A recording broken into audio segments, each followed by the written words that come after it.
Too Much for Our Own Good by Jack Mandolare, November 2019. Part 1.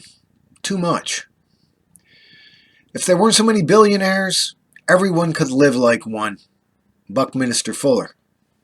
For 2 marvelously challenging decades, I helped my late life partner remedy the ravages of fear for 20 or so deeply troubled souls a week, empowering her in her profession, first as assistant office manager, then as a free spiritual counselor for those who asked for it.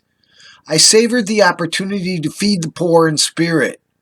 It was an honor and the privilege to be there for someone who loved me, and for someone who aspired and achieved an impeccable reputation as a practicing psychologist.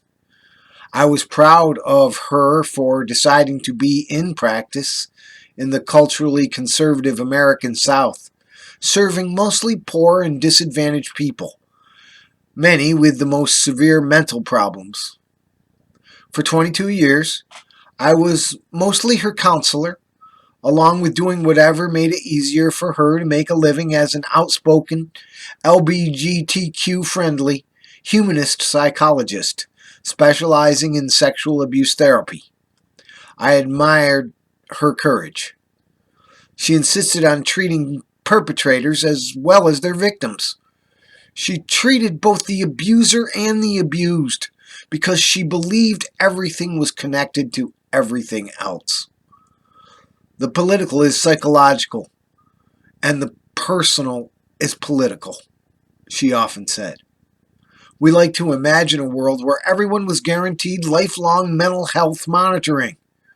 We believed many of our most difficult social problems would find remedy in therapeutic exploration, and with quality monthly mental health monitoring, we might also find a cure for many of the problems we have with each other. We were both very young children when President Kennedy was assassinated, but both Dr. Ellen Spire and I would come to feel its consequences to our future professions, even 4 decades after gunshots rang out from the grassy knoll. The president's murder would prove disastrous for mental health in America. Kennedy's idealistic administration planned to expand their community health programs, making mental health services more accessible to everyone.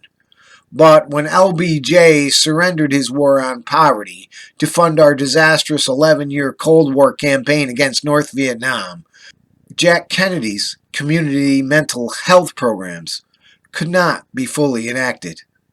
The economy would continue to decline for most of the rest of us, but the wealthy continued to prosper, and, like the foreboding fragility of our hyper-partisan country's increasingly tenuous domestic tranquility in the declining decades of the Mammon American Empire, under the greed is good golden calf covenant of all you need is cash, only the very wealthy can afford long-term mental health treatment. In the most prosperous country in the world, the land of the free, where healthcare is a privilege of the privileged, and mental health treatment, especially long-term treatment for the seriously mentally disturbed, is only for those lucky enough to be able to afford it.